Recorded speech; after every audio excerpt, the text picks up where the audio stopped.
Hi, everybody. Welcome to Preflight 101. This is Delia Colvin. We're going to be getting started in about 3 minutes, but for those of you just joining me, if you could help me with the sound and video check, I'd sure appreciate it.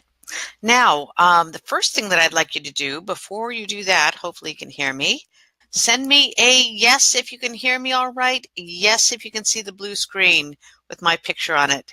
So yes if you can hear me, yes if you can see the blue screen. And we'll see what we get here. Hopefully people are hearing me.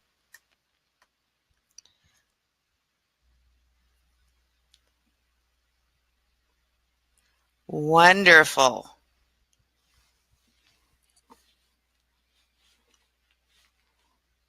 Oh, we have a really responsive group. This is awesome.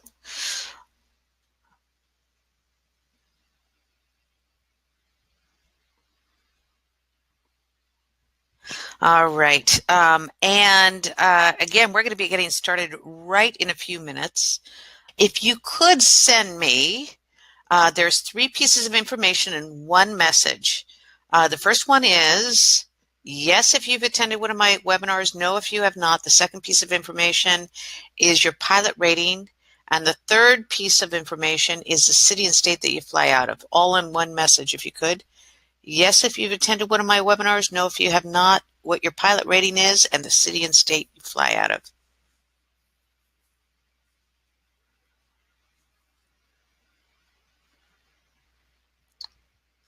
All right, let me just take a quick peek what we got. Oh, so somebody's got their check right tomorrow. How exciting. This we just changed servers or our service that does this, and these go by a little faster than I can actually capture. So welcome everybody to Preflight 101. This is, I think, the last time we're doing this specific class. And so that's kind of exciting. Just a couple of troubleshooting steps. First off, if you're having any problems, the first thing to do is there's a little reconnect button at the top of your screen. You can click that. It very quickly reconnects you.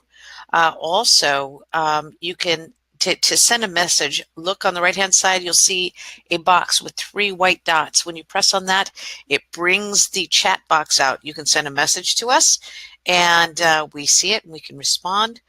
If you'd like to enlarge your screen, you can close that. We're going to be doing a poll in a little bit also, so you can do that. Also, we have Jennifer on board. Most of you have already met her. Jennifer is the person that runs the board while I do the webinar. She's extremely skillful at resolving any kind of thing. Now, one of the things that I ask you is that if you have any problem, just send us a message in the message box, and she will respond. Please be nice. Usually 95% of the pilots are very nice. 5%, it's really easy to get tense when you're not getting good sound and not getting good video. It's just very frustrating. Just remember that she's your best friend that's going to help you through this. So if you would treat her like that, I'd sure appreciate it. Let's go ahead and get started. First off, thank you for joining me. I appreciate your time. I appreciate your interest. Class audience. We have got, I just scanned through, we've got student pilots. We've got somebody that's doing their check ride tomorrow, as well as CFIs, CFIIs. I saw ATPs and also a couple of that admitted that they are rusty pilots. So welcome one and all. I appreciate your interest and your time. And also it looked like we had people from all across the country. I didn't see anybody internationally, but that doesn't mean we don't. Notes. So because we have such a broad range, what I'm going to do is cover a lot of information pretty quickly, but don't worry, you're going to get some really good notes at the end. You're going to get a link. You can go there. You just scroll down, and there are 4 PDFs you're going to download. The first one's notes. The other 3 are cheat sheets. One of them might be getting a little older since we've had some changes. We'll update it, but there's still some valuable information on it. Wings credits. All you have to do is give us your Wings credit email address, just like it requests in the comments, and then give us at least 3 to 5 days. We've got 2 persnickety systems that we work with. We typically load them the night after a webinar. However, sometimes they can take up to 5 days to show up. And I'm going to show you at the end of the webinar what to do to check on your wings credits if you don't see them.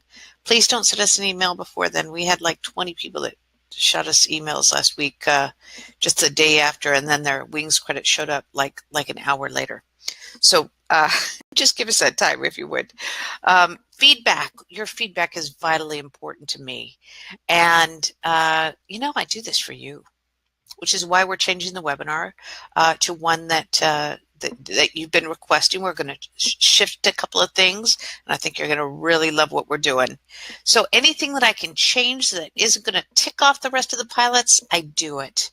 I don't typically do a webinar if it's going to narrow the scope of what we're looking at, but if there's something that I can do that is going to make things cleaner for you, an explanation that you need, pictures that are blurry, something that I can change, then I'm happy to do that. So who am I? My name is Delia Colvin. Again, I started off at Anchorage Center. I was a college student. They sent me there, and I got to work all over the place, including some non-radar. I was there right after Korean Air 007.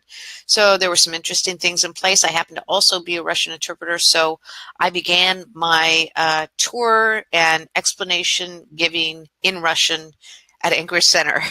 I went to Knoxville Tower and Approach and worked tower, radar, and non-radar, and loved it. Was a blast. And then went into weather. I'm a total weather nerd, and worked in the southeastern portion of the country as well as all through California. Was flight watch trained, which is a very high level of training in weather, and then went to Washington, D.C., where I investigated accidents, incidents, and deviations. That's the most important thing. All the rest of the stuff is just kind of fluff.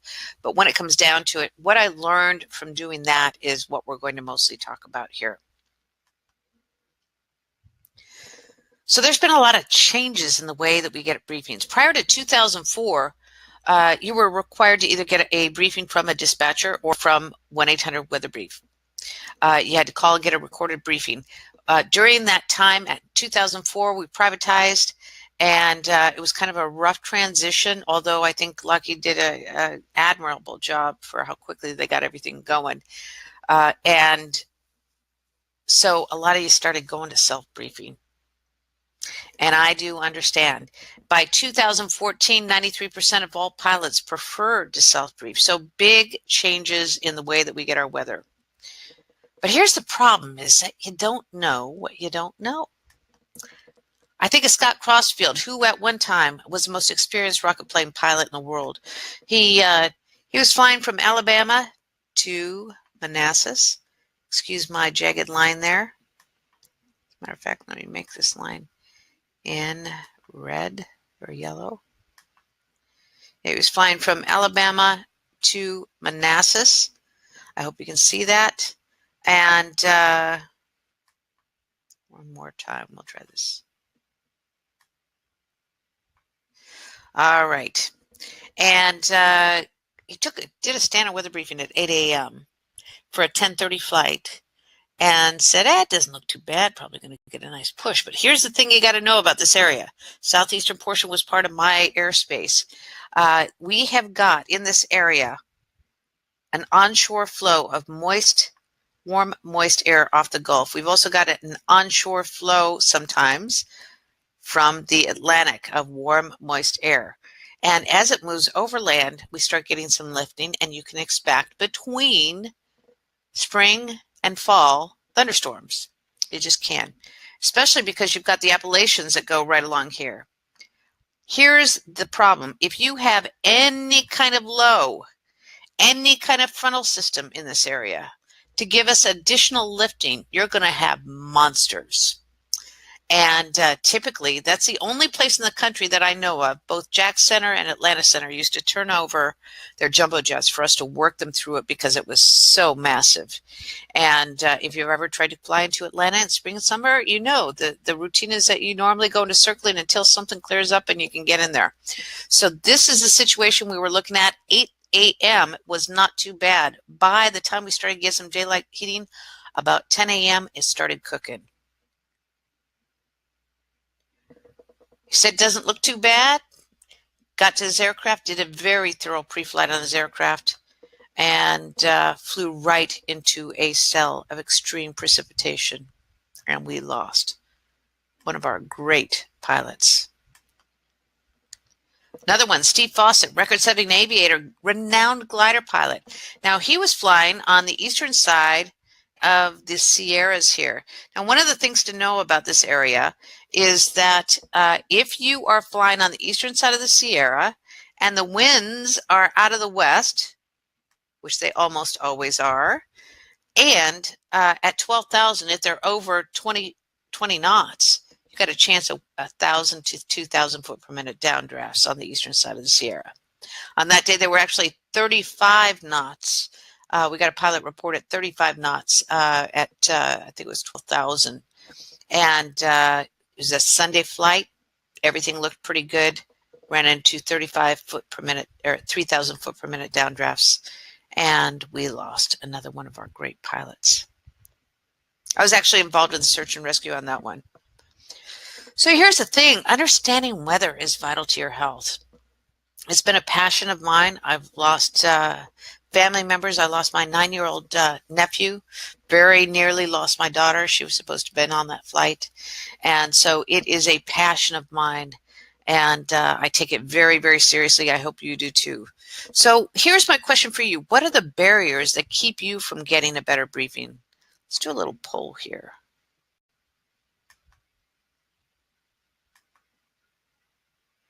And I'm going to let y'all see what you think.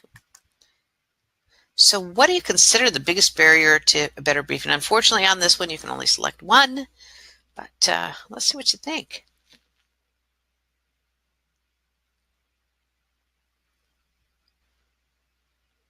Seeing 68, 69% information overload, not understanding the weather provide. Briefer talking too fast, slow, abrupt. I hate seeing people select that, by the way. And here we go.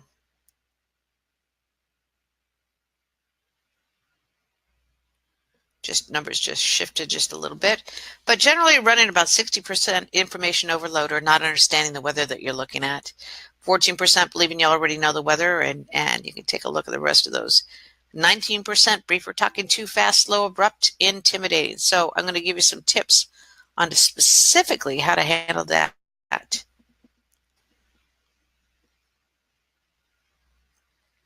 So here's what we're going to cover today. We're going to talk about the vital parts to every standard weather brief.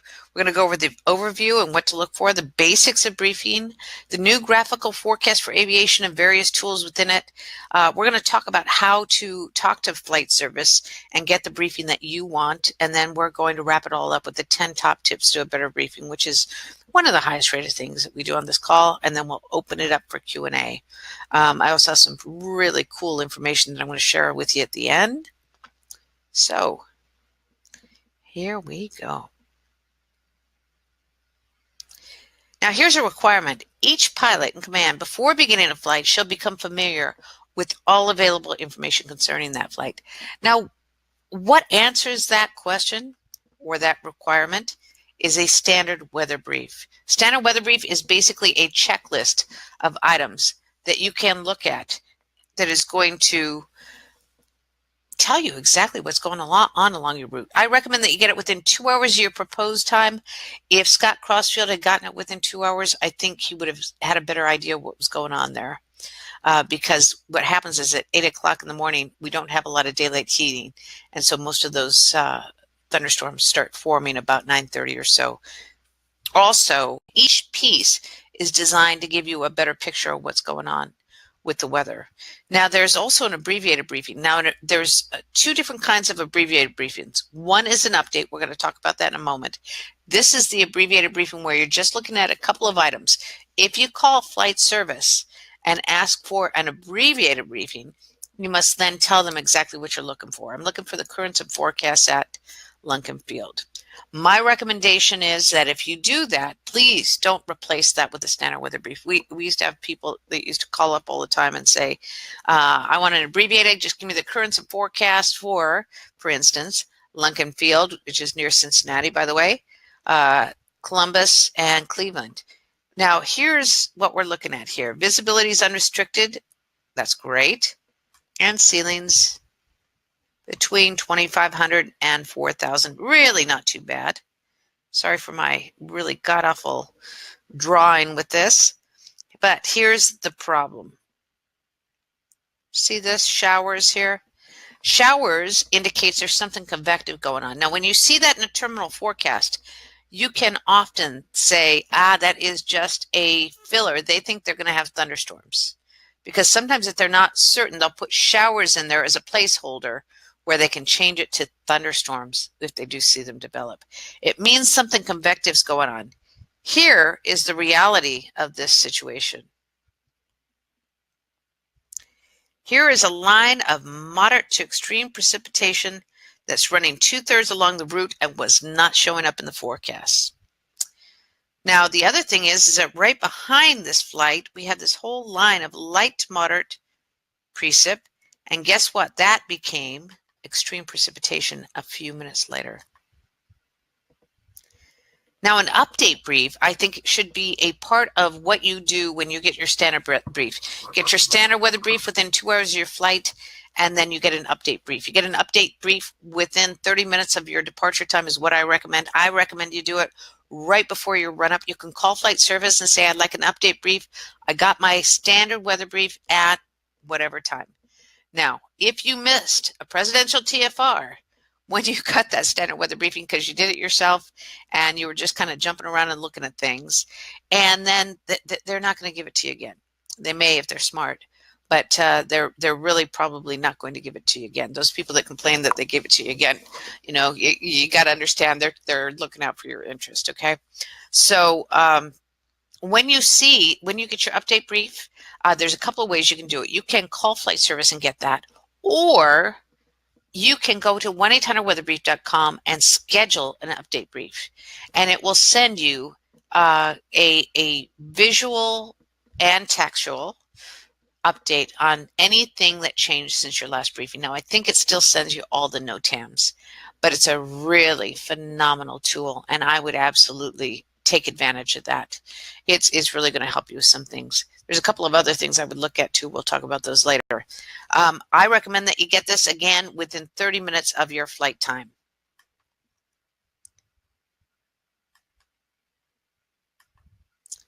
Now then, here's another poll. Here's my question for you. Where do you get your briefing?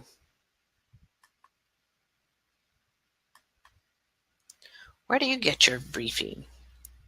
Now, I combined aviationweather.gov, Garmin Pilot, Duats, or others because those sources are kind of similar. ForeFlight used to dominate this. Very few people had heard of 1-800-weatherbrief.com even 6 months ago. Usually I only had 1 or 2 out of like 250 pilots that had ever been on 1-800-weatherbrief.com. And now it's running neck and neck, sometimes outtaking the folks that are on ForeFlight. I do love ForeFlight, but ForeFlight and 1-800-weatherbrief.com are my 2 favorite sites if you're going online. Otherwise, I think briefing when talking to a briefer is great. But ForeFlight and 1-800-weatherbrief, if you know what you're looking at, is phenomenal. 35% are going to other sites. So we'll also talk about that. Only 10% of you are calling flight service anymore, and less than 1% of you are using flight service and another online source. That's kind of interesting. So here's 1-800-weatherbrief.com. This is what I do recommend for a standard weather brief. There's a couple of reasons for that. One, I think it's absolutely phenomenal. It's doing a couple of things. And the major one that it's doing is it's giving you your standard weather brief in a checklist format. You're not having to jump around and look at a bunch of different places. You know exactly here I'm going through. I mean, it's a checklist, right? But it's also got this next gen briefing. Now, one of the things about next gen briefing is that ForeFlight does also have it. So let me explain what this is. As a briefer, when I would get a massive amount of data when I went to give you a briefing, if you ever called flight service. And my job was to look at all that massive data and somehow spot those things in there or know enough about what was going on that I could eliminate 90% of it and just give you what was happening during your flight time and specifically on your route that was going to affect you. That was the most complex thing that I did. That was the most complex thing I did. Next Gen Briefing actually does that for you. And so you'll be able to go on there and get a briefing, and it's going to eliminate much of what you're looking at. I think it's vitally important that pilots be able to do a standard weather brief in 5 to 10 minutes. Now, you student pilots or low-time pilots, it's going to take you 30 minutes, maybe 40 minutes when you first start because you're just learning. It's a whole new language. But do learn the language. If you don't understand a word, look it up.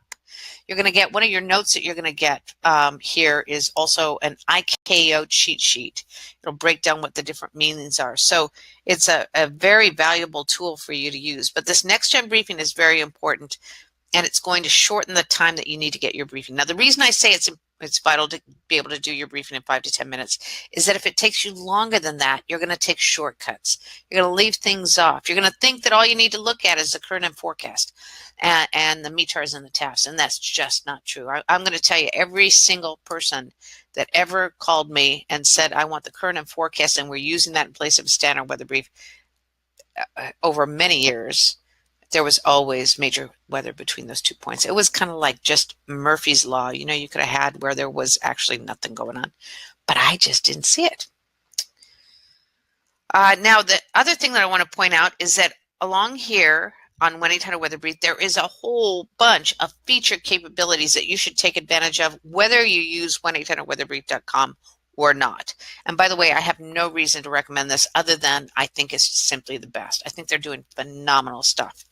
I had seen it, and I liked Lockheed's equipment well enough. However, when I saw this, it was the dream tool that I had looked for all of my career.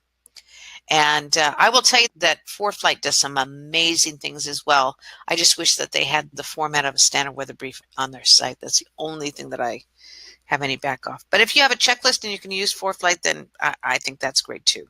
Now, they also have text to activate, text to close VFR flight plans, which is important because down in this area right here, it has this little note, FAA welcomes your feedback. Now, they do welcome your feedback, and so if you call and you get a bad briefing, or if there's something you like on 1-800-WEATHERBRIEF.com that you want to recommend, or something that you'd like to say it there. If you say I got a lousy briefing, you better tell them when and where. Get the name of the briefer that you're talking to, or the start time and end time, so that they have some way to narrow down the millions of briefings that they did down into that. But one of the things that they've done also is there is a notice there that says 644 RCOs are being decommissioned across the U.S. Now, what does that mean? That means that when you were flying and you're trying to activate your flight plan in the air, or you need to get weather while you're in the air, 644 of those RCOs will not be there anymore. You have an opportunity to comment, and really your voice is vitally important in whatever you think is necessary. Now, down here, there is a whole bunch of how-to videos. I'm really impressed with how they've done. They're very simple and to the point, and so it's really worthwhile checking that out. And then for your standard weather brief, you're going to click Flight Plan and Briefing. Now, the first part you're going to do is an overview. The overview, you're going to look at the satellite. You need to know which way the clouds are moving. Are they forming? Are they dissipating? Are they convective? Is there vertical development in there? Are they stratiform? You can get all of that. I can also see if there's mountain wave or cloud streets on the eastern side of the, eastern. On the windward side of the mountains. That means where the winds are coming from the mountains, right? So that is what I look for on the satellite. I get a lot of information from the satellite. You do have to check and make sure that satellite time is up to date. Now, this right here is a infrared, color enhanced infrared. I love the color enhanced infrared for a couple of pieces of data. One of them is for if there's thunderstorms. If I can't tell if there's vertical development in the visible imagery, and by the way, you're going to animate that, right? Then I will look on the color enhanced IR, because that will show it. Now, the color enhanced IR is what you're going to use at night, and it's going to show you just if there's clouds there. You're not going to be able to necessarily tell what altitude those are at unless you say what temperature are those, and it runs the temperature across the top, and then you can look at the winds aloft. Radar. Radar is the least accurate of the current conditions that you're going to see. Because the problem is that when you are looking at a mosaic like this, what's happened, this is a mosaic, it's showing a large area, right? When you're looking at that mosaic, what happens is you've got these dishes that are all over the country, and they're scanning. If there's no clouds in the area, they're going to scan at clear air mode, which is 5 minutes. If there's some stratiform precipitation, they might scan it every 7 minutes, or some clouds. If there is any chance of any convective, they're going to do a triple sweep, and that can take up to 10 minutes per scan or longer.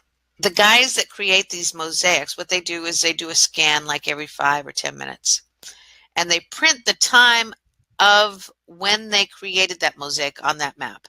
That time can be 10 to 20 minutes old. So when you're looking at your data link radar on board your plane and trying to decide if you can slip through that hole in those thunderstorms, remember, thunderstorm can form and go through its entire life cycle in 30 minutes. If you've got a 10 to 20 minute delay, you're not going to be able to make a good judgment on that. So just don't do that. Don't do that. Don't use data link radar for short range navigation. It's not what it's designed for. I also back up anything that I'm looking at on radar with satellite, because if you have an inversion in the area, it can actually, there's a lot of different things that can happen, but if you have an inversion in the area, it can take that piece of precipitation and move it someplace completely else where it actually is not. So just keep that in mind. Surface analysis is going to tell me what's going on. Where do we have the instability? Where is it stable? What can I expect? And most importantly, where are we going to see turbulence? Now, why do you say most importantly? Turbulence seems like a minor matter. However, 74% of all accidents are due to turbulence. So you got to know what you're looking at. You got to know that when you have a wind flow that is coming, like if you're on the West Coast, you got to know how these work with oceans, with rivers, with mountains, etc. So if you have a high pressure system over the Great Basin in the wintertime and any kind of flow that is coming towards Palm Springs or Palm Desert, you got a good chance of having like 20 knot winds in Palm Desert, which means you got a good chance of having 80 to 100 knot winds in the eastern Los Angeles basin. So that is just something you've got to know your area that you're flying in. Now, those three things are, by the way, are going to give me a pretty good picture. Let's talk a little more about satellite. Two major kinds of clouds: stratiform. Stratiform means sheet-like, and convective or cumulus. So right over here where we're looking at stratiform, you can see it moves in like a sheet. It's moving around these mountains. So if we know what the tops of these mountains are, and right there, you know what the tops of these clouds are, right there. And also it's moving out through this mountain pass right here, and here is Banning Pass. It's starting to move out through this one. Take a look at those. The northern pass, I think the tops of that, I think at the bases of that are about 4,300 feet. So I would guess that's what that is. Banning Pass runs to about 3,200 feet. It's not even making it out there. So my guess is the cloud tops down here are about 2,800, and up here are much higher. One of the things that I want to say is that if you are looking at stratiform, the main thing you're going to look at is reduced ceilings, reduced visibilities, mountain obscuration, and sometimes icing, not usually in California. If you are looking at this, this looks like a big cotton field here, right? And you see the shadowing, like the shadowing around there. You also see the bright whites surrounded by darker grays. That is developing cumulonimbus. That's what that is. And with that, you're going to have all the hazards of aviation weather and some in a severe to a severe degree, by the way. You're also going to have hail, and you're going to have lightning. You could get lightning strikes from 25 miles away. So you want to stay at least 25 miles away from these things. Now, if you're flying between two of them, Remember, they're developing, and they're also kicking out hot air or warm air up into the upper atmosphere, which is going to create more thunderstorms. So you've got a self-perpetuating system there. And if you're trying to get squeezed between two that are at 25 miles apiece apart, you could easily have a major problem. So watch that. Right here, we have a pattern that's called a dendritic pattern. You see, a dendritic pattern is typically means snow on the tops of mountains or valley fog, which is right there. Can you see that? Valley fog, dendritic pattern. It's picking up the form of the surrounding ground. This over here looks like it could be snow on the tops of the mountains, except that this picture was taken in May, and it looks to me like we've got some convective activity in California. And whenever we do, that means that we have an upper level high. This is for California only. You have to look on the 500 millibar in California to see what we're going to get. We've had a lot of low pressure systems. If you have at the 500 millibar, you have a low or a trough, an extended area of low pressure. You got a good chance, if you have any kind of system moving through low altitude, of having some convective activity. We do have that, and I see a lot of bright whites over the Sierra, which tells me that, and this is in May. So my guess is that there may be some snow there, but there's also some developing thunderstorms. And if you were going to go out through this mountain pass, like later in the day, this is early morning, I would certainly be watching what's going on there.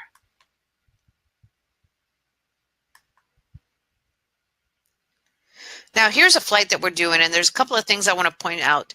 This is on aviationweather.gov. We've got the satellite imagery. You want to make sure and animate it, but there is this shape that you see here.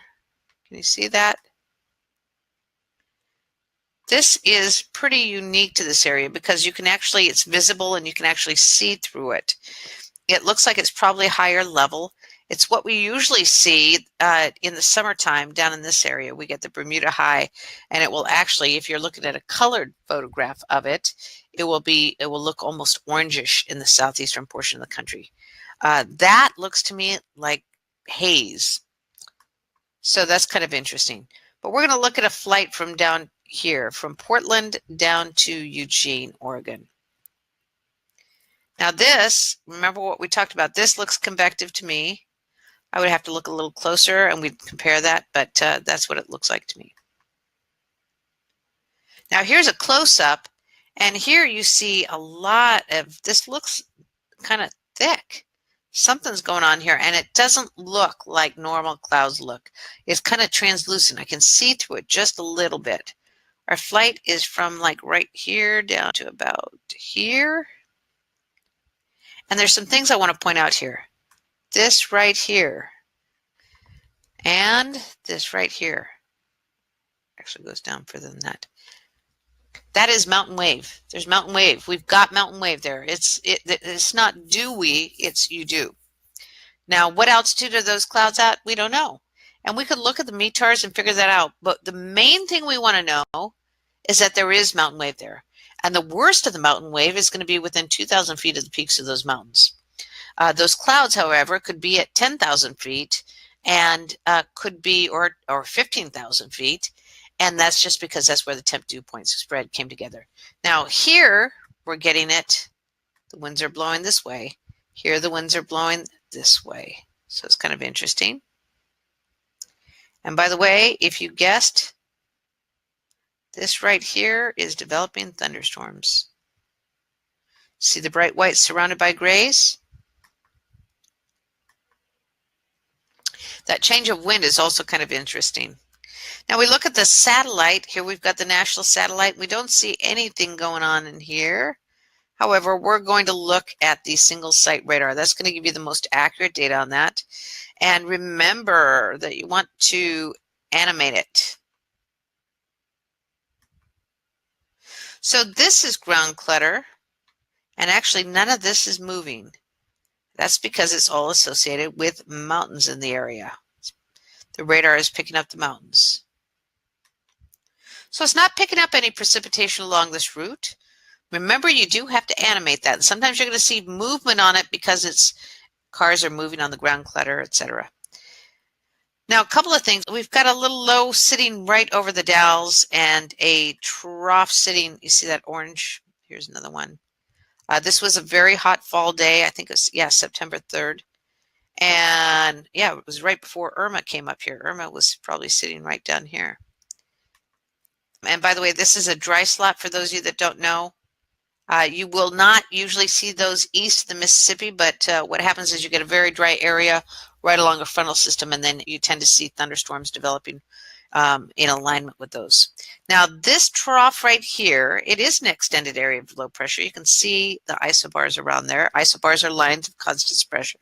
And what they do is they've actually plotted out where there is so much heat, and the heat is continuing along this route that it started spinning like a low pressure system. So it actually developed a low pressure system because of that. Common one that we see during the summer is this low over Las Vegas area. And that will start spinning, picking up some moisture off from here, climbing up to Mile High City of Prescott, and then we'll see thunderstorms there. But here we're not seeing much. So it's looking pretty good, but we did see some weird clouds there.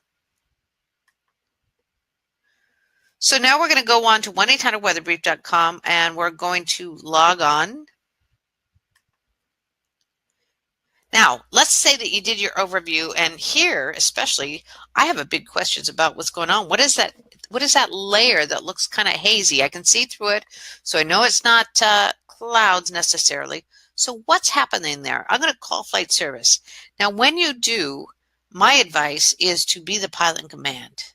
In other words, the briefing is for you. You need to understand what they've said. If they're going too fast, if you're not understanding some of the words that they say, your job is to let them know that. One of the great examples I've seen of this was a woman that called me quite a few years ago, maybe 8 or 9 years ago. She asked for a briefing. She seemed so competent because she'd been well drilled, but then she started asking me questions like, what is a ridge?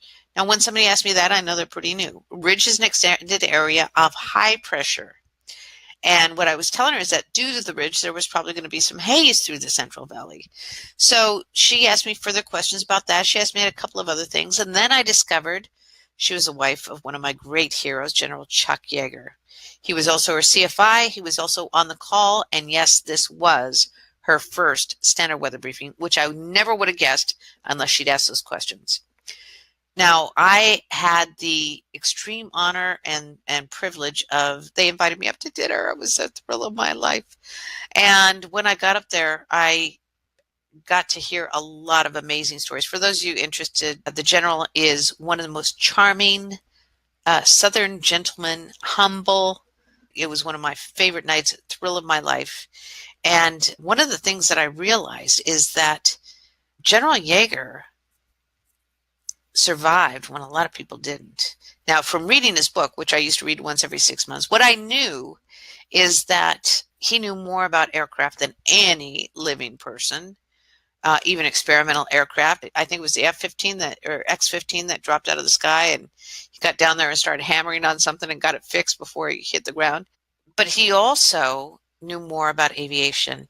And the thing that I realized from this is that he trained his wife to be prepared and know what she was going to ask the briefer, to ask any questions and not be hesitant to fill any gaps. That's why he knew more. He wasn't ashamed to say, I don't know this. So be the pilot in command. Get their names and initials. Why do you get the names and initials? Hi, this is Delia. Who am I speaking to? And then you write down their initials. You use that on any sales call. I do that. And that way, if I have a problem, I know who I'm speaking to. If somebody refuses to give you their name or initials, my experience is that they're not worthy of briefing you. They're ashamed of their briefing, and you shouldn't be briefing with them. So that's my advice. Don't place that briefer on mute. As soon as you do, we assume that you're not listening, that you've sat down the phone and gone and done something else, because that's what most people do. And be attentive and ask questions. So here is our flight again. We're going from Portland down to Eugene. You can see there's big mountains over here and coastal range over here. And we saw some clouds in there, so we're going to see what it says. So here we go. Here is the flight plan form. We are going to ICAO I have questions in and somebody is supposed to get back to me. I haven't heard that we're actually moving to ICAO. We've been hearing for 5 years we're moving to ICAO and we still haven't. So as soon as I get the notice that we are actually changing to ICAO, last I'd heard middle of September they'd gotten a 30-day hold for some of the services to get updated. I have not heard that they're actually doing that, so or moving forward. But again, for 5 years, they've been saying we're going to do it any moment now. This is their flight plan form. Know all the information, but it's got a lot of cheat sheets. It will calculate your UTC time for you. And also you can use Navlog to calculate your time en route as well as your fuel on board. Here is your standard weather briefing. Now, one of the things that you're going to want to do is right here, you've got the next gen briefing.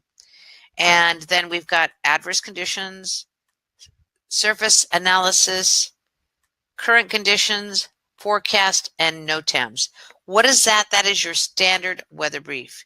Now, when you click on one of these, then it's going to bring up the next thing. Right here, it's saying that we've got a TFR. So let's go. I think I've got a blow up here. Yeah, I do.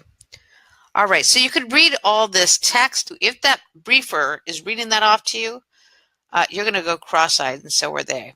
So don't ask them to do that. The main thing you want to know is, what is this number here? Then you're going to look up to see where that's plotted. If you see a change in that number and it's not plotted where you're going, you got a chance of having an update. So here you can see that TFR is right here. And also it's saying the time is showing you a red dot with a white exclamation mark and the time there. And that's going to tell you what you're looking at. So here we've got in the adverse conditions, TFRs and closed unsafe NOTAMs. By the way, make sure you enter any airport you're doing a touch and go, a stop and go. If you're going over the ground, make sure and add that to your alternates so you can check those NOTAMs. I have seen a lot of accidents because pilots didn't enter airports that they were doing a fuel stop at or whatever, and they stopped there, and guess what happened? They landed on those airports with the big X. We saw a lot of fatalities from that. Now then, here we've got an AirMet for mountain obscuration. This arrow right here is going to tell you if there's another one. But right here it's saying mountain obscuration along the entire route. Of course, we're going to be right down the center portion of the valley, so it shouldn't really affect us too much, but I'm going to take a look and see what it's saying anyway. Right here you see it's saying by smoke and haze. That makes sense. We've got the TFR right here, and there was something that looked like smoke or haze. I'm going to make that a little lighter so you can see it. The TFR right over here.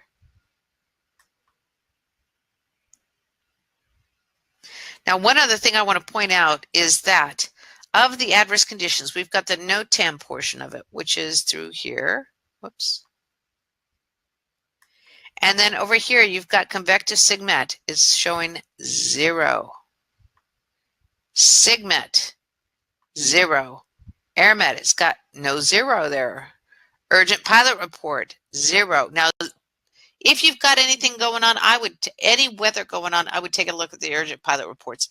They only stay in the system for 45 minutes to an hour, and so you can still have them showing up here, even though they're more than an hour old, and you'll be able to get an idea what happens. What happens with urgent pilot reports is that ATC will pass on like 4 to 5 of these, and then they say, oh, they got it now. They know there's something going on, and they stop passing those along. And center weather advisories, severe weather watches. The only one of these that is a maybe is AirMets. AirMets are, we think there might be, but they are only forecast if the weather that they're looking at is forecast to cover 3,000 square miles and over 50% of the area. If they're not, they don't forecast that. Down here we have the AirMets that are actually showing up.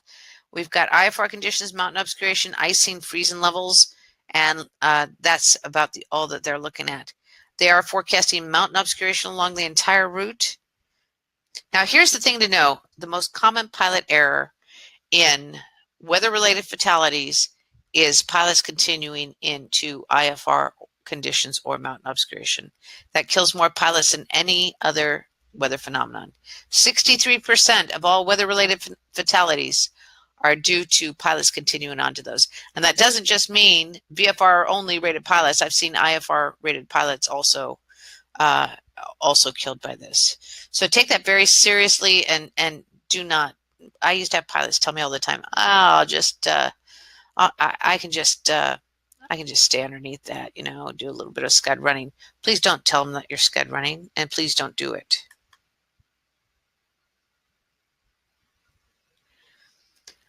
All right, so here we go on to the next thing. We've got an AirMet 4 IFR, and it is again saying haze and smoke.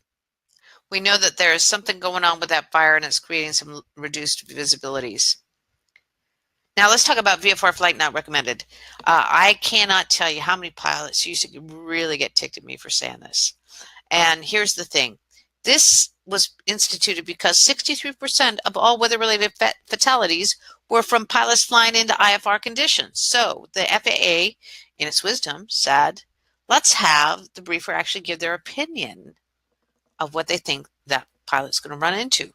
So here's the thing here. It does require briefer judgment. So if I am, I've been briefing for quite a while. So if I'm talking to somebody in California, my briefing judgment is going to be very, very good. And I'm going to be pretty darn close on everything unless we have something extremely unusual. Southeastern portion of the country, same thing.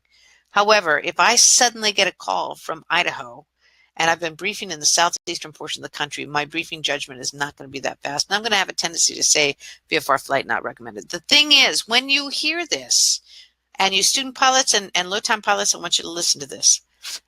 When a briefer is the only one that's going to say this, they are not going to say VFR flight recommended. They're not going to say IFR flight not recommended. This is the only phrase. I used to get kind of clever with this, and the FAA didn't really like me doing that, so I stopped. They didn't see the humor in what I was saying. So when you hear this, what your responsibility is to figure out why that briefer's judgment took them to that conclusion. So for you student pilots, low-time pilots, I would say, can you continue with the briefing? Thank you. Can you continue with the briefing? You should say something after you hear this. Otherwise, we just think you're not listening and we don't know, and if you've already looked at the weather and the weather looked pretty darn good to you, there's nothing wrong with saying, I looked at the weather, or I'm IFR. It's not going to be a factor. And then they can say, oh, okay. And they'll continue with the briefing. Remember, and this is important, this recommendation is advisory in nature. The final decision as to whether the flight can be conducted safely rests solely with the pilot in command. So let's say you get to the end of the briefing and you have a responsibility to get your answers, right? So you could say, and don't say it like you're telling them that they're, and don't invalidate them. You don't need to do that. Just say, you said VFR flight not recommended, but I'm looking at this and I saw nothing but clear skies and forecasts. And then that briefer can come back and say, you're right. I take it back. Or they might say, yes, however, this frontal system is moving a little faster than I thought, and it's going to be a factor. Now, you student pilots, what I would recommend you do is send yourself a copy of that briefing, go discuss it with your CFI at that point. You don't need to, by the way, when you ask them to continue with the briefing, tell them you need a practice brief. It's completely okay to ask them to continue. AirMet Tango. Here's the thing with AirMets. AirMets are, especially for turbulence, are large-scale events. They're usually associated with highs, lows, frontal systems, etc. So when you see that, you know that they're not including generally mountain wave, mechanical turbulence, which is wind blowing over mountains and eddying around it. Like if you were looking at a creek and you saw, if you were looking at a creek and you saw big boulders, you would expect to see some white foam around that. That's eddies. That's what we get around mountains also when the wind blows over them. So when you see mountain wave or mechanical turbulence, that's not forecast generally and on the AirMets. Also, convective turbulence isn't. Also, the mesoscale, the small scale stuff like onshore flows are not included in those. So you've got to know why they're forecasting that. Up here, you again see mountain wave We don't know what altitude that mountain wave is, but we know that we got it. Could be all the way down to surface and up to 60,000 feet. See these horizontal lines? Those are called cloud streets, streets like roads. Those indicate severe turbulence for most. Also indicates perfect gliding weather because they're actually thermals, but they eddy as soon as they hit an altitude.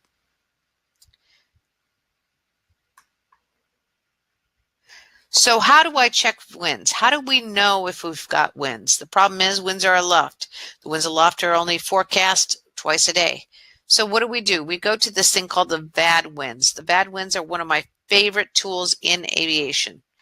It stands for velocity, meaning speed, azimuth, meaning direction, display. And it is plotted at every Doppler radar site and updated with every scan, about every 5 to 10 minutes. So here is the VAD winds. Now when you get there, you're going to see a single site radar. You're going to scroll down below that. It's available at pilotsandweather.com/Sierra Sierra Romeo, which is single site radar.html. So here is what happens with this. It's going to show the first 1,000 feet above the field elevation. Now this radar site sits at 1,000. This is actually Atlanta. It sits at 1,029 feet. And because of that, it's picking up the winds at 1,000 feet, or at least reporting them. Most of the airports, it will start at the first 1,000 feet above that. But you'll notice it says ND, no data. And it's not picking up anything, right? If you see a couple of NDs down here at the bottom, and then you see a lot of winds at the surface and a lot of winds above that, I would probably look to see what the elevation is of your field. Here we've got 2,000, 3,000, 4,000, all the way up. It goes up to 50,000 feet. And here is our time. Now, right here, winds are named for where they're coming from. So these winds are coming from, they're going in the direction that they're pointing to. So these are northerly winds. They're traveling to the south-southwest, and they are more than that. The long barbs are 10 knots. So these are 40, I think it's 45 knots there. This was during Hurricane Irma. At 3,000 feet, just 1,000 feet above that, we've got 50 knots. You can see that triangle. That is 50 to 60 knots. And by the way, anything that is green to blue is reliable, and yellow to red means unreliable. Usually you'll just see like one or two yellows or reds, like if there's bugs or bats flying through there or something, or birds. But this updates every 5 to 10 minutes, so it's a great tool. If you see changes between the surface and the first altitude, I would check the bad winds, by the way, before you fly. Airmat Zulu, rather than looking at this, you could look at this if you wanted to, but what I would do is say, am I going to be flying in clouds, rain, or drizzle? If I am going to be flying at clouds, rain, or drizzle, what are the freezing levels? If they're running between 0 Celsius and -10, you got a really good chance, or -20, I'm sorry, you got a really good chance of getting some icing. But there is a great site that's going to narrow this down even more. This is available on aviationweather.gov. It's under the icing, supplementary icing information. CIP, current icing potential. FIP, forecast icing potential. CIP, FIP. So this is supplementary icing, and you select the time that you want to go and what you're looking for, and then you select the altitude. Here we've zoomed in. Now the Great Lakes area has some of the worst icing conditions in the country, and right here you can see that we've got a chance of trace to moderate icing, and this right here is for supercooled large droplets. That's when you've got convective activity and it'll circulate around and you can get that. Now, the reason it says current icing potential is because it's showing you pilot reports in the area. The interesting thing about icing is you can have two aircraft move through at the same altitude, the same speed, and very different results as far as what they're getting in terms of turbulence. So what you've got to know is what kind of aircraft that was, what altitude they were, etc.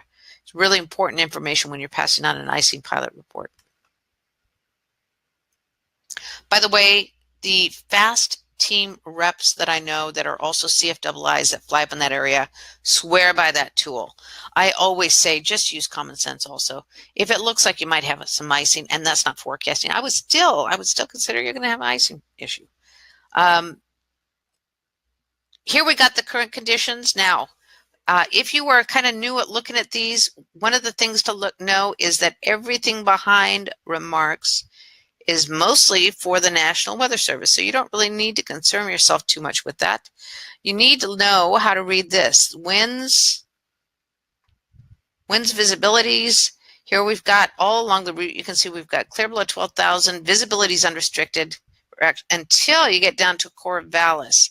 And then visibility start dropping down 2 miles. And then we get down to Eugene where it's 1 mile.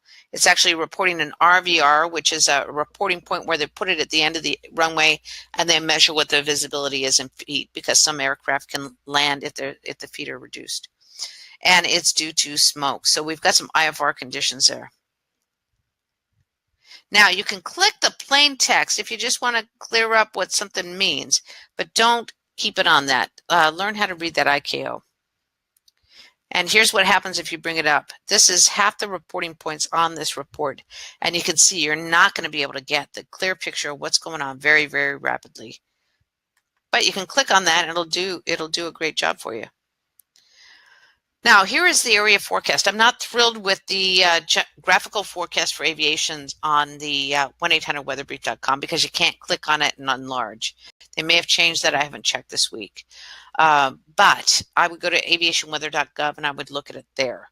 There you're going to be able to look at clouds. Now, when you're looking at clouds, it's going to give you bases. It's going to give you tops. I think I've got that in here.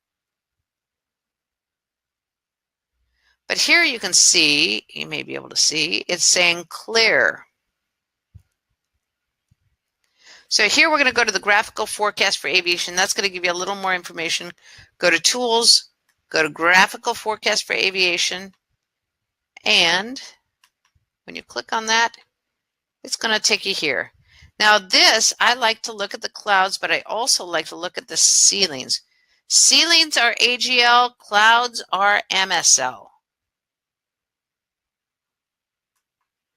And then you can look at the bases, you can look at the tops, whatever you're looking for. Now, these are based on, you know, when the hurricanes were coming in, they were saying, well, this model, before with the area forecast, we actually had forecasters looking at the models.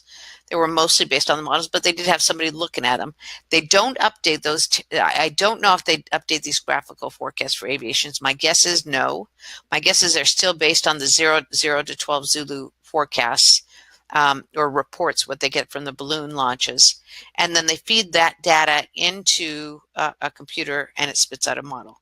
Now different models have different parameters, and you'll notice when we had the hurricanes, they'd say the American model is saying it's going to hit here, the European model is saying it's going to do this. There is a variance in there.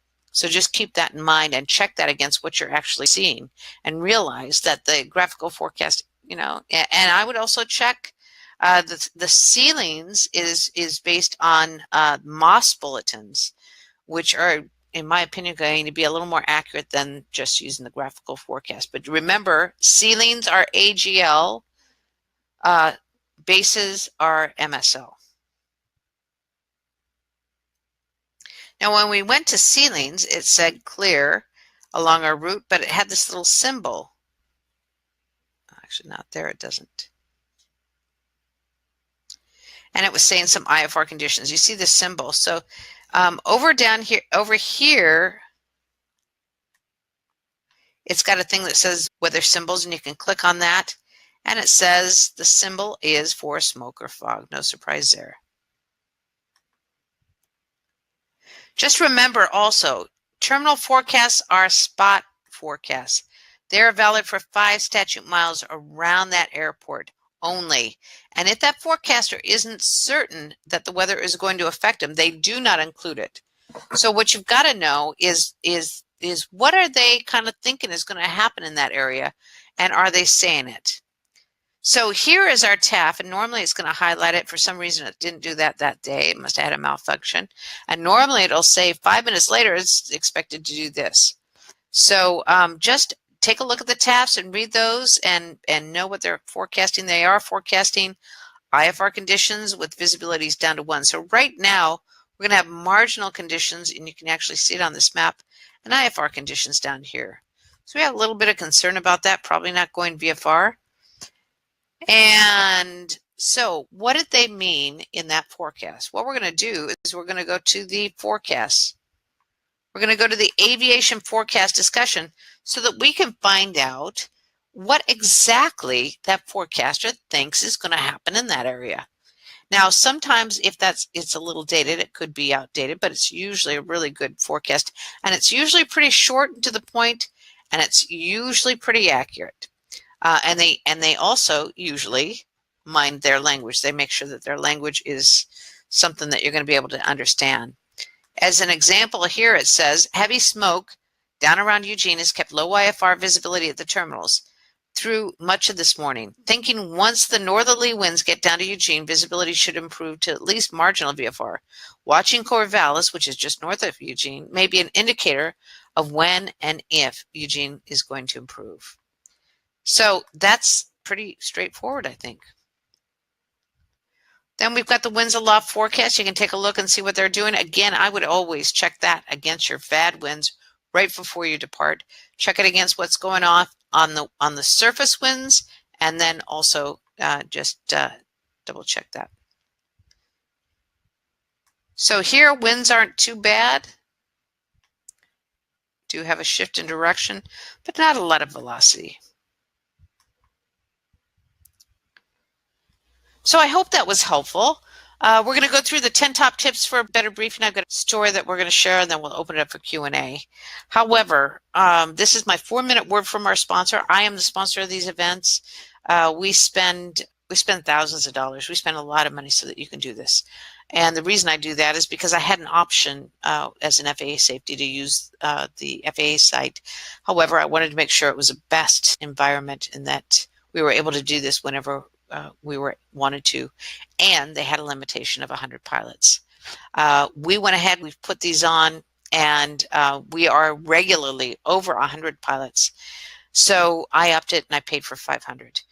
We were looking for better software. We just found that. I just put that down, and I volunteering to do these things since I was at Anchorage Center. That's what I do because aviation safety is a passion of mine. So when pilots came to me and they asked me to create a program that was this easy to understand, that's what I did. The program is called the TRIO. I believe it's a must for all pilots who are going to be flying because even if you're self-briefing, you're going to be making aviation weather decisions. It includes 3 on-demand training videos that you can watch time and time again at your own convenience. We upgrade these about 2 to 3 times a year. And as a matter of fact, we're just doing a major update. We started it last month, and then we got stopped in our tracks because they were doing 2 major changes in the aviation weather system. So we've been kind of waiting for them to settle down. They don't seem to be making the further change, so we're going to go ahead, edit these, and get them now to you. But these are going to be in the TRIO program. I'm really excited about the upgrades and what we're doing on these. But right now, it is still a phenomenal program, even before you get that. And most every pilot that we send this to sends us back rave reviews. It qualifies for Masters and Advanced Wings credits. Now, for those of you that don't know, you either got to get a check right, I think it's every 2 years, or you got to participate in the Wings program.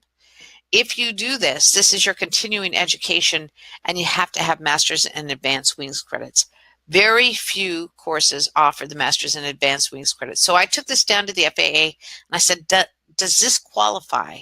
And what they said is, not only does it qualify, every video in the program qualifies for Masters and Advanced Wings credits. So that's pretty exciting. Pretty pleased with that. It's going to teach you the vital steps to predicting unforecast severe weather. 3 things you got to know when you're analyzing radar. You cannot just look at it and determine what it's doing. 8 pieces of the puzzle that can save your life in specific adverse conditions and how to recognize and avoid them. Also, we're including a copy, backed by popular demand, by the way.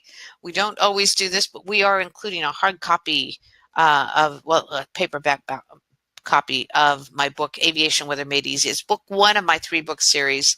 And the reason is that pilots seem to really love this, and so we like to do what you like to do. There is a delay when we do it. We just had a little backlog with the publisher, which is kind of fun. They ran out. And so we are just in the process of getting new ones. I don't know if it had to do with the hurricanes or not. But in any case, they have been backlogged. We're just getting some new ones in. And so that is going to be included in your package. Also, I've just developed this new thing. It's called the Weather Detection Tool. We're going to be making an app out of this. It's going to be available to be used by trio pilots. And I'm going to walk you through on how to analyze weather with this. It's going to be very, very A to B, very simple. Also, what we found is that pilots in different areas, you notice that I was talking about in California, if the winds are 25 knots or more, that you're going to have an issue with turbulence on the eastern side of the Sierra. One of the reasons I found that out after briefing for years in California, guy was flying out of Bishop late at night. Winds were calm at the surface, but the winds over the Sierra were at 35 or 40 knots. What that does is there is almost a straight down from 14,000 feet, and those winds eddy down that. And so that pilot took off in calm winds, hit those eddies, flipped his plane, and died. But I didn't even know that as a briefer until much later. You got to know what you're looking at. So we're going to have CFIs that we're going to be interviewing and we're going to interplay on what you can do to protect yourself for various areas, the Pacific Northwest all through Oregon, and the Midwest, southeastern portion of the country, what you're looking for, all different areas. We've got somebody from Texas, I think, and up in the northeastern portion, as well as the Great Lakes area, what you're going to look for. So you'll be able to, in the central portion of the country, as well as mountainous areas. So you'll be able to, if you're flying into that area, that will be available, that you can listen to that and say, oh, this is what I need to be watching for. If you're from that area, it's going to hat you on what you need to know when you're flying there and specific things to keep an eye out for. So what our webinar special for the next hour is, let me launch this, by the way. You can just click on this rather than trying to go to any connections. You can also get your notes from this site, by the way. Go there and scroll down to the bottom, and remember there's 4 downloads that you want to make sure. So you're going to get 3 on-demand training videos, the trio. You're also going to get the hazards bonus video. Now this one, what we're doing, we've just recut part of that. What we're going to do is take the weather detection tools, say if you're looking for IFR conditions, here's all the things that you want to look at. And one for, yes, you've got a likelihood of having that, or 2 if you have a likelihood of having this weather, 1 if you have a possibility. And if it doesn't show anything, then you're going to know what the odds are. Mountain wave, mechanical turbulence, we're going to go through all of the hazards, and you're going to recognize what to look for. So if you're not sure what to look for, you can look at that. You're also going to get a copy of Aviation Weather Made Easy, the Preflight Brief, and which we have not been including, by the way. And again, the weather detection analysis chart, as well as the first 5 to purchase are going to get a signed copy of the books. You guys, it is, I'll tell you, I love that you guys like getting signed copies. It's really special to me, and I don't take that for granted at all. We stopped doing that. We're just putting that back in because I keep getting emails asking about that. So you asked for it, and you're going to get it. It's a $213 value, and again, for right now, it is still $129. As we release these new systems, we put a lot of money into editing, and so we don't always do that. So $129, that's what it is right now. And again, the first 5 are going to get a signed copy of the book. We're not going to do that for everyone, but we are going to do that for the first 5. If you are one of the first 5, by the way, sometimes it takes a little while for us to see it. Send me a little note in the chat box, and so we know. I do hope to see you on this program. I think it's a great program, and I think you'll get a lot out of it, and I think you'll fly safer. All right, here's our 10 top tips to a better briefing. Number 1, take the 5 to 10 minutes, sit down, take notes, be attentive. 2, be the pilot in command. 3, know the elements to a standard weather brief. 4, have an idea what you may encounter prior to the brief. 5, if you're talking to a briefer, ask questions if you don't understand. And if they're going too fast, tell them they work for you. Let the briefer know if you're a student pilot or a low-time pilot, or, whatever you need to, or just haven't talked to one in forever.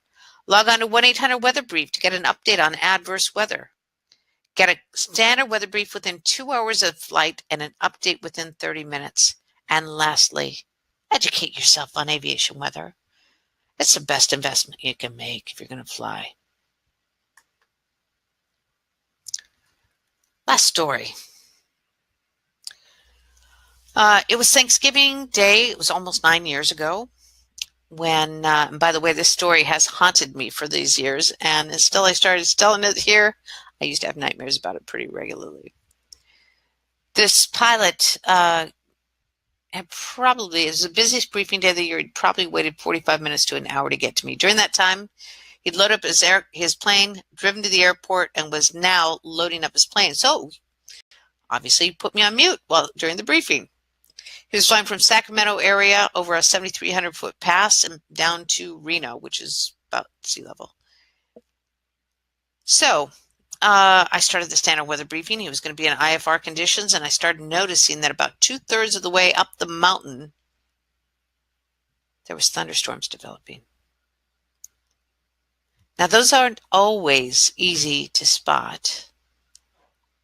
But I checked the IR, I checked the satellite, I checked some other things, and determined, yep, you got some thunderstorms forming along your route. No response. I said, sir, did you hear what I just, yep, got it, thanks. Put me back on mute. Went a little further along, saw a urgent pilot report for severe turbulence in that area. What happens is you get the severe ups and downs drafts, and that is what sometimes can break the plane, break the wings off an aircraft. Tried to get his attention again. Same response. Got to the end of the briefing, and there was a center weather advisory for severe embedded thunderstorms. Now, I have written probably most of the fatalities that I've investigated have been due to wind. However, with thunderstorms, I've investigated 4 accidents. I saw ATC radar, and what happens is this pilot will be flying along and they will know that they've got problems and their voice is a little tense, and then they'll fly right into a cell that they didn't realize was there. Suddenly they're going a different direction. They sound a little embarrassed, and then they fall out of the sky.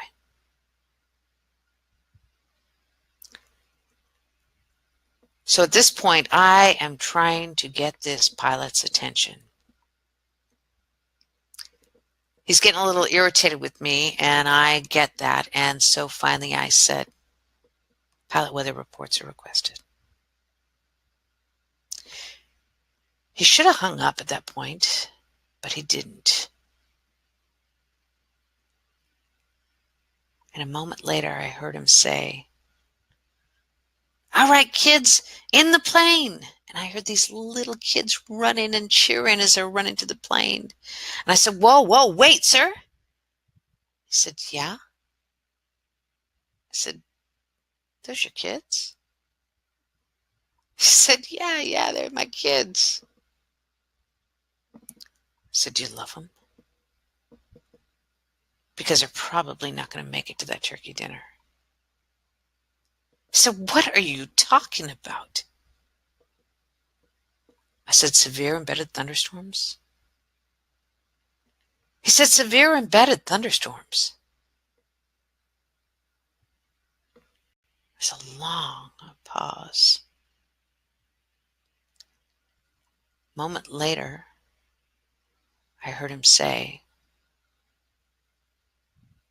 would you mind starting at the top of that briefing? 15 seconds later, he decided he was driving.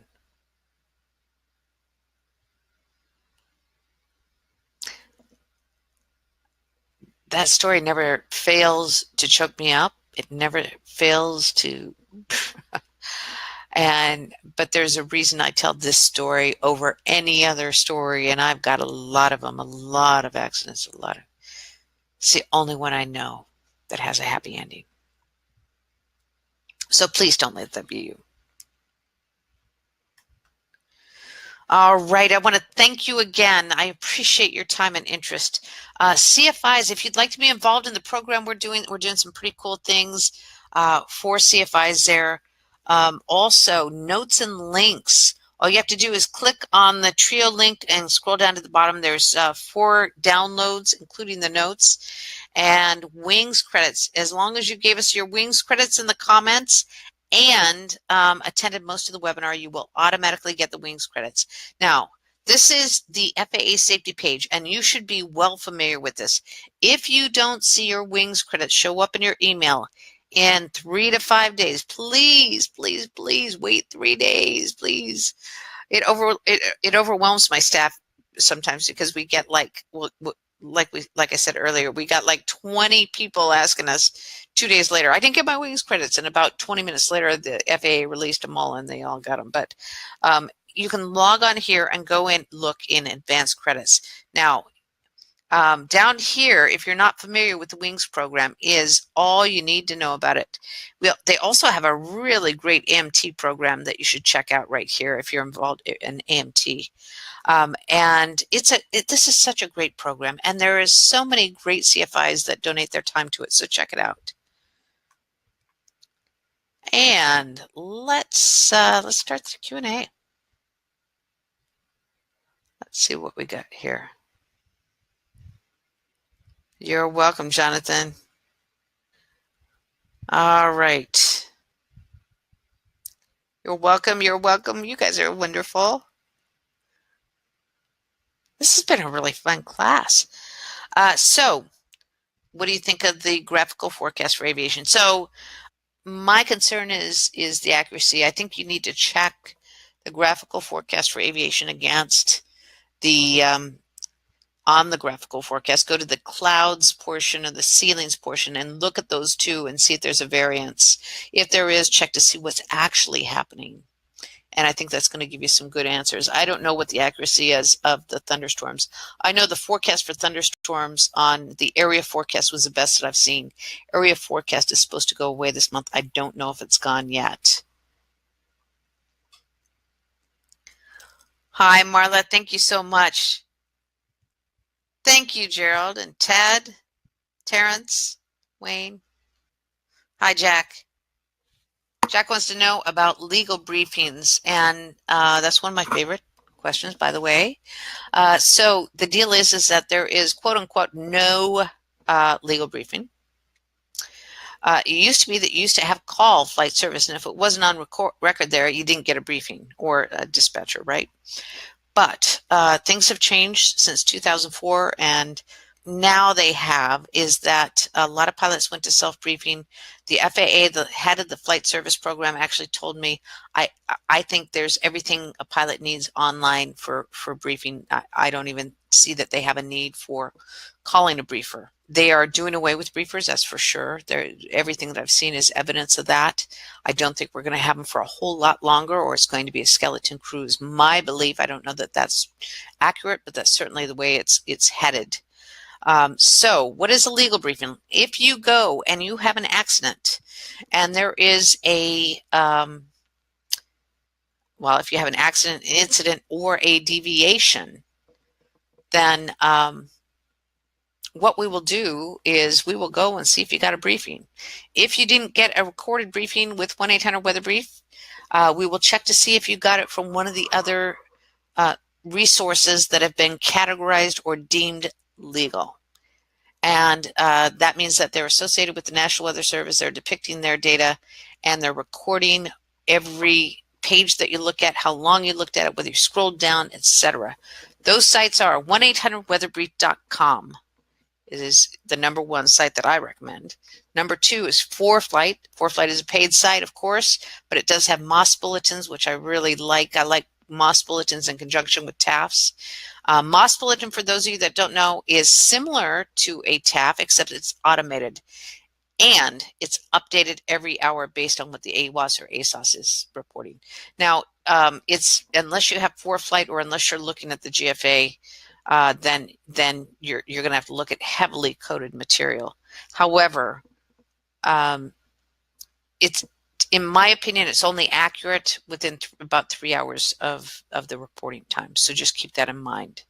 And if you have a choice between a TAF that was issued at a particular time and a GFA that was issued within minutes of that, or a MOS bulletin that was issued within minutes of that, the TAF is always going to be my preferred reporting point. But if that TAF is 6 hours old or 5 hours old and that MOS bulletin's 3 or 2 hours, I would trust the MOS bulletin. Again, look at what it's currently doing and kind of get that. The other sites, by the way, are DUATS, which I'm not a DUATS fan, flightplan.com, and Garmin Pilot. Excuse me just a moment. I'm going to...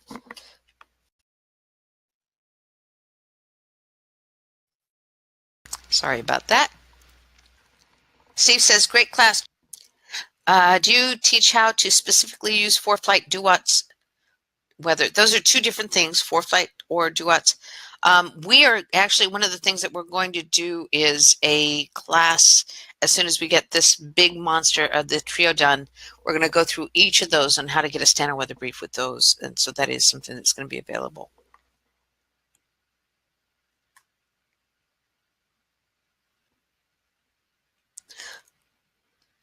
Hi, Mark.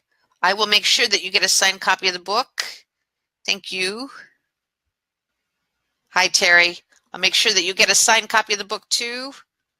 And I know that we are way over our limit for the books, but we'll just make sure you did. Anybody that sends me a notes, I typically do that.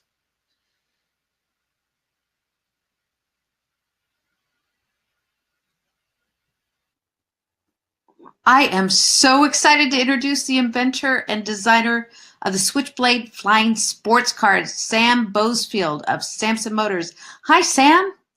Hi, Delia. Hey, thanks for having me and for doing such a good job helping people understand and pay attention to weather. Because I fly in the mountains a lot, and the one thing I learned from you is how far I should stay away from those nasty lenticular shaped cloud formations. So you probably saved my bacon more than once. Thank you. Well, great to hear it. Now, you and your team, you're up in Central Oregon, right? Yes, we have a R&D hangar at the Prineville Airport. There was a Cessna factory in Bend nearby, Bend, Oregon, which Cessna closed down and took the work to Mexico. So we felt it'd be a good idea to put some of those people back to work making switchblades. Oh, cool. Now, I've been telling everyone that you are changing history with what you're doing. Tell us about the Switchblade. Well, the Switchblade is a 2-seat side-by-side vehicle that you can store in your garage, drive to the closest airport, which is usually 15 miles from where most people live in the U.S. You then swing the wings out in less than a minute, do your pre-flight and take off.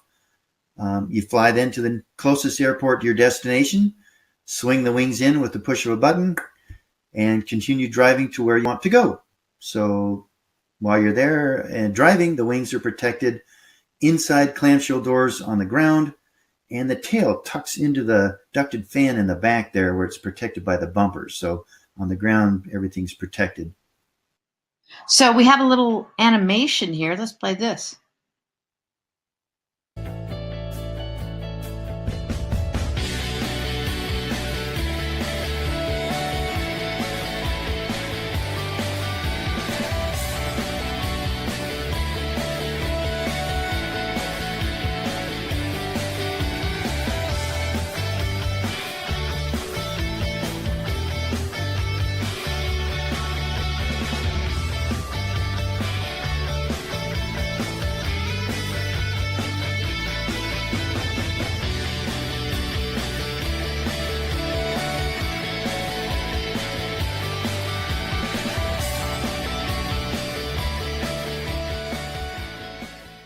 Well, cool. Now, Yeah. what do you have to say to those that are a little skeptical or concerned about the idea of a flying car? Well, I guess I can list a few reasons. For one, you have the cure for get-there-itis. And by get-there-itis, I mean flying into weather you really shouldn't because you feel you need to get somewhere, like Aunt Matilda's Thanksgiving dinner. You're committed, you want to go, and you get yourself in trouble. So with a switchblade, if you got into weather you shouldn't really be in, you can land, drive under that adverse weather, and take off on the other side of the front once it's safe again to fly. So you're never stopped. So that's one big, big advantage. That is a huge advantage because I'll tell you, 63% of all weather-related fatalities are from pilots flying into weather where they shouldn't be flying. So that is a huge thing. We saw a lot of got to get theiritis. So that's awesome. Now, you were telling me about this being one of the safest vehicles ever produced. Tell me about that. Right. Well, for instance, you don't have to land just at the stall, right as you're about ready to not fly anymore, and perhaps get too far behind the power curve on your approach. With us, you can come in 10 or 15 knots above stall speed, touch down just flat on the runway like you would land an amphib, and then hit the brakes because you've got 3 automotive disc brakes and tires. You'll be stopped in a heartbeat. Oh my God, that is so cool. And you were telling me about the parachute. Now tell us about that. Yeah, you also have the ballistic chute in case you're, say, over the mountains and can't stretch a glide somewhere safe to land. And then on the ground, you've got front and rear crumple zones, side intrusion protection, rollover protection, seat belts, and great visibility. One of the things you were telling me about, because when you talk about the ballistic parachute, you said that is not for the pilot, right? Well, most pilots would want to uh, glide to a landing because when you do that, you direct where you're going to land. And so, once you pull the chute, you're at the mercy of the winds and you're going to land wherever. Mostly, hopefully you'll be safe, and you'll be safer if you try to glide to a landing in the mountains. That's not very safe. But it's mostly for the passenger, because if the pilot becomes incapacitated during flight, the passenger, who may be not a pilot, may not have a way to get down to the ground safely. So the parachute gives them that capability. That is so cool. And also I love the crumple zones. It's like when I start hearing about that, I'm thinking, why aren't all cars made with that? That's Most cars do. They have crumple zones, but not planes. They're not built that way. And a motorcycle, of course, we're 3 wheels, class as a motorcycle. So we don't have to have any of that. We just decided to do it because it seemed like that's what should be. that is just too cool. So can you tell us about the reservation program? We do have a way for people to get in a place in line, basically. So the reservation is that. There's no money down until after we fly, and even then, I think it's $2,000, mostly refundable deposit. It's refundable for any reason, less $500 for administrative costs until we get into production. At that point, we kind of need to know how many motors and transmissions to build and purchase. So we really have to know that you're in. So we ask you either withdraw the reservation at that point or allow the funds to go hard, so we know how much to purchase. And I think I am way up front on that reservation program. I hope I am. So how long have you been working on this project? Oh man, well over 9 years now. It's been a really long pregnancy. Uh, we started out asking the question, what layout should a flying driving vehicle have? Most people ask, how do you make a car fly? And we didn't think that was the right question. So we asked the other. And the answer we came back with was it should have 3 wheels. That's the lightest stable configuration. You should have the wings and the tail protected on the ground, just for usability, and high performance in both modes. So we knew if we nailed those 3 key things, we would have a winner. That is so cool. And you tested the prototype, right? You've done some ground testing, right, on that? Sure. Once the layout and design goals were established, we built and tested a ground-only prototype to prove out the ground portion of the concept prior to getting to the costlier to make composite construction for flight testing. That's really expensive to make mistakes there.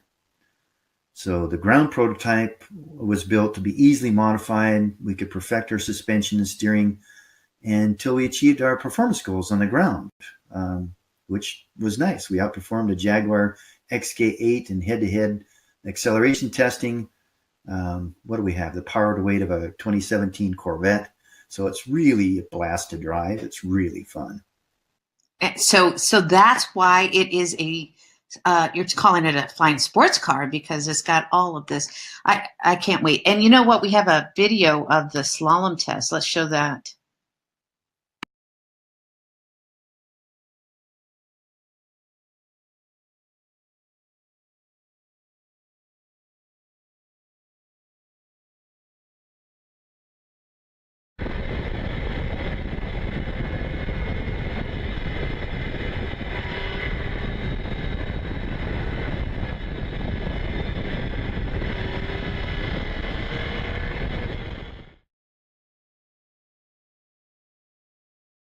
Cool.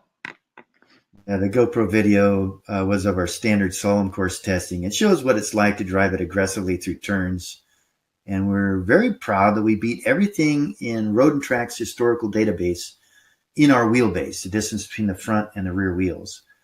We have a longer wheelbase than a Porsche or any of the reals, the purpose-built sports cars. But we beat everything in the historical database, and they had 4 wheels and pro drivers, and we had 3 wheels and yours truly. Wow, that is really exciting. Now, tell us about some of the other engineering and testing, because I've been hearing about it, and it's just like mind-blowing cool what you're doing with this. Well, it's pretty intense to try and capture everything you need to when you're marrying 2 things together. You have to think in both modes as you do any decision. But, we had full aero engineering done by Dorcorp in Lawrence, Kansas. Then we went into the wind tunnel like Boeing and Cessna because it gets you within 3% of actual. And that allowed us to clear the way so that we can move into carbon fiber composite construction with good certainty of the results. We did a fun little time lapse of getting the wind tunnel model down into the tunnel and set up. And we really hustled, but in fairness, we didn't quite move as fast as shown here. That's my disclaimer. Let's watch it.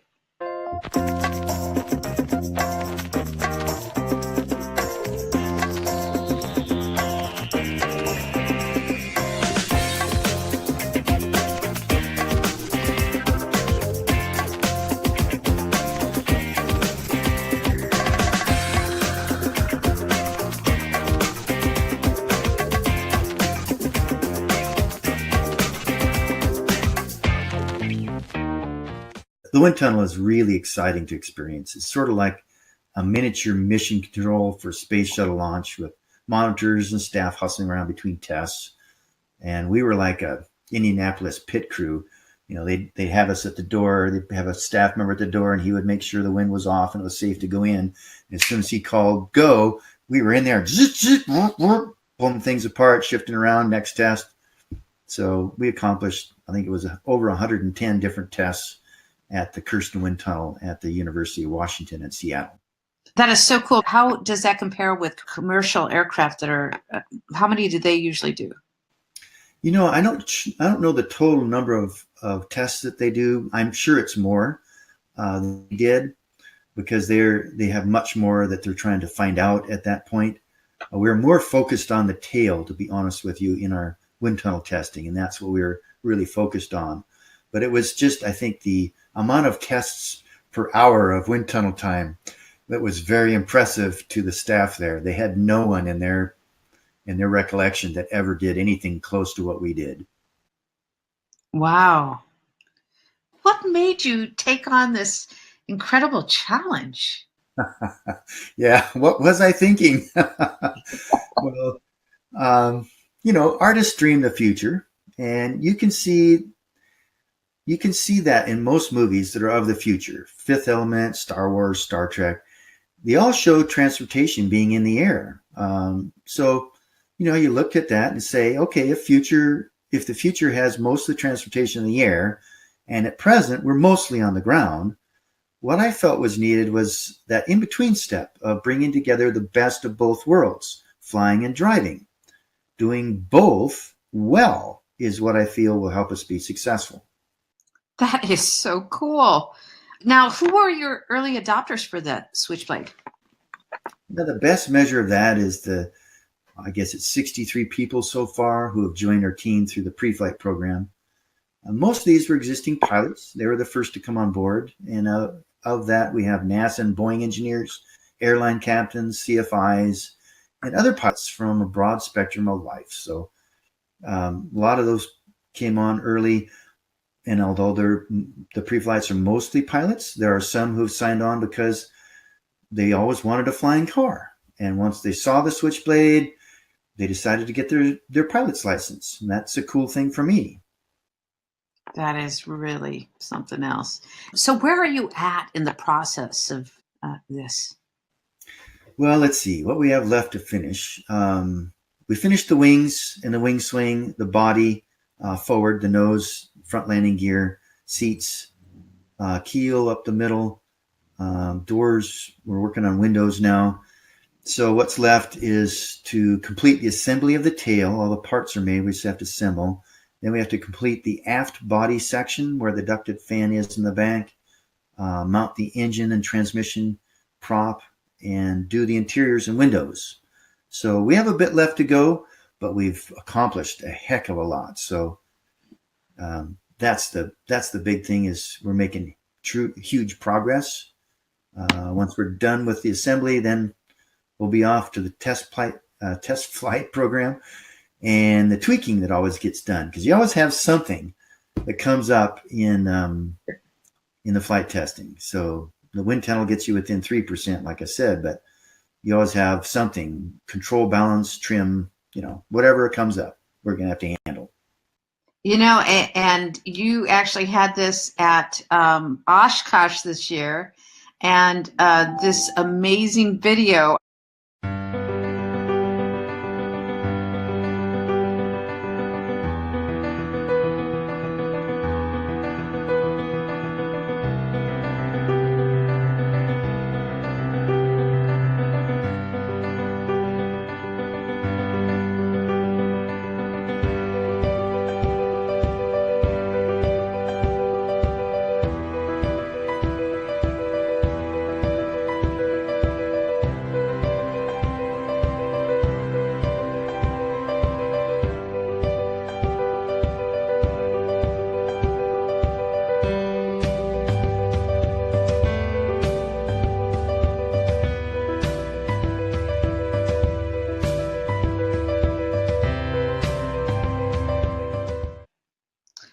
I can see my flying sports car right there. Okay, so this is really exciting, and I've got my last question for you. I'm gonna put you a bit on the spot here. I've been saying that the Switchblade will be my next car, and Sam, I'm getting about ready for a new one. So, any hint when we might see these on the road and in the sky? Okay, yeah. Well, let's see. We had really wanted to fly before the end of this year, and that was our goal. We just aren't quite making that target, so it'll be pushed off just a bit. I have to turn my crystal ball in and get a new one, ask Santa for a new one for Christmas or something. It just is not working for me. But with what I see in front of us, I can feel comfortable saying that, okay, you should treat reports on maybe around April 1st of a strange and unusual looking flying vehicle as news and not a hoax. And that'll be me, hopefully. Be you.